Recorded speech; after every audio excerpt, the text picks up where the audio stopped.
Hey, what's up, guys? I am at the Manila airport. I'm about to depart the Philippines, Hong Kong, and then Toronto, Canada, where I'm going to be spending the next month and a half or so with my family. I can't wait. It's been a long time. We've got all that fun summer in Canada stuff planned, hanging out with my niece and nephew for soccer games. We're going camping, going hiking. It's going to be amazing before returning back to this part of the world. I wanted to, as I did last time when I left the Philippines, I wanted to say thank you and just let everyone know how grateful I am for another amazing experience, another amazing time, just for the opportunity to be able to do this and do it in an environment where I feel welcome, where I feel safe. And I attribute that just to the Filipino people that make it that way, that make, that you guys set the tone for the vibe here in the Philippines for us foreigners to come here and be able to do these things. It's awesome. It's, it is a privilege. It is, I don't know, I'm just trying to make a point here that I feel grateful, and I wanted to make sure I thank you guys for letting me have this opportunity. I'm essentially, my work, my content that I create, it's all been based on my life in the Philippines so far. And so, man, that's it's pretty awesome. And you can't do this in every country. There's not the safety, or there's not the feasibility to do this, and there's also not the interest in every country. The Philippines is such a interesting place right now because there's so much attention on the Philippines for people to come here and travel, to come here and retire, come here and meet a potential partner. It's a unique place for that, and with the cost of living where it is, to come with US dollars or Canadian, Australian, whatever, it just opens up the doors for so many awesome opportunities. But just wanted to thank you guys for that, and I want to talk about a big thing that I have realized. I'm not ignorant to it. It's weird. It's like I'm caught up in it, but I'm well aware that I'm caught up in it, and it's just a matter of time as I work through it. It's called the paradox of choice. You guys have probably heard about that. There's a book on it. There's a lot of talk. It's kind of a buzzword right now because it's a big thing in life in general. But if you've experienced it before, when you come to the Philippines, multiply that by 10.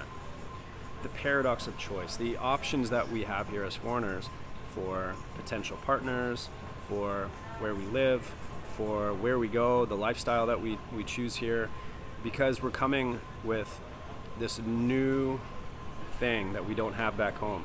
We have more money to spend here because our money goes further. So there's new opportunities on things you can do and how you want to spend that money, for going to different places, doing different things. Dating and relationship related stuff is on steroids here compared to back home as far as choosing. And of course you have to choose wisely because there's a lot of pitfalls that I talk about on this channel, but at the end of the day there's a lot of really good options too once you figure out what it is you're looking for. And then you have to deal with that paradox again of making that choice. And for me it's recognizing when you're caught up in this sort of lifestyle of having so many options and not having anything essentially grounding me, because I can go anywhere, anytime, and I have the money to do it because it goes further here. At the end of the day, it kind of catches up to you. I'm going to keep an eye, make sure I don't miss my flight. It catches up to you, and you start to wonder, what's my purpose?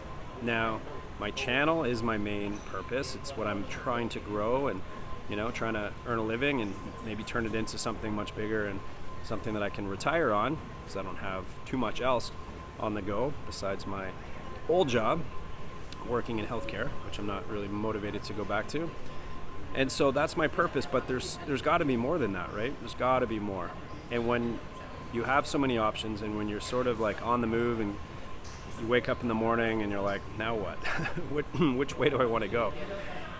It can catch up to you. Now, with the right mindset, you can do that for a period of time, and it's okay. But when you do it over and over again, weeks, months, whatever, for me anyways, I'm recognizing, something's missing. But that's part of this journey for me, is discovering all of this, discovering myself, what I'm looking for, what places really talk to me. Can I see myself living here? People that I'm meeting, could I see this person as long-term, who I want to be with?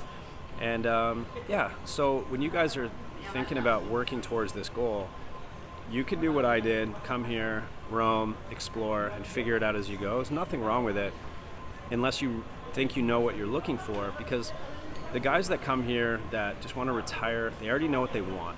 They go to where they want to go, they set up, and they start working towards this retirement plan. And some guys will buy property, they'll find a Filipina, they'll be like, that's good, I'm good with this girl, she's nice, let's do it. And they don't even look back. They're not looking to play options or try to find the perfect one or whatever. And they just settle where they are, and they'll just start building on something, and that becomes that moment where they feel grounded with purpose and direction. And guys maybe my age that are coming to a place like the Philippines with this whole new look on life and opportunity in life, and still working towards lots of things like I am, with career, with dating, where I want to live. I feel like I have so many options that it can be a little bit of a counterproductive type of mindset. So with that said, I'm going back to Canada. I'm processing all of these things. I feel like I have a better sense of what I am looking for, and my next chapter is going to be honing in on that. But this is going to sound weird, because as much as I am telling you that I'm figuring it out, I have to check out some neighboring countries. I thought I would do it on this trip, but I didn't. I've met a bunch of people that live in Thailand. I've met someone that spent a lot of time in Vietnam and some other countries in the area. I feel like I need to compare. I need to go to these places for a certain amount of time and do some real deep thinking and analysis to compare these areas to the Philippines. And I'll make content on that, because I know a lot of people are curious what it's like in those other areas, Thailand in particular. Chatting with a guy recently that is just in love with Thailand, and he wants to convince me, he's trying to convince me to come there, and he'll show me why he feels that way. But I just met someone yesterday that hates Thailand. So to each their own. I need to experience it for myself. And at a minimum, I will have more knowledge to talk about it. This region of the world, which is very popular. And I'm sure every country in this area could be an option for you guys, but I want to see it for myself. So that's kind of my plan when I come back here. I will finish with this. I've been spending more time in Manila. I made a video talking about this.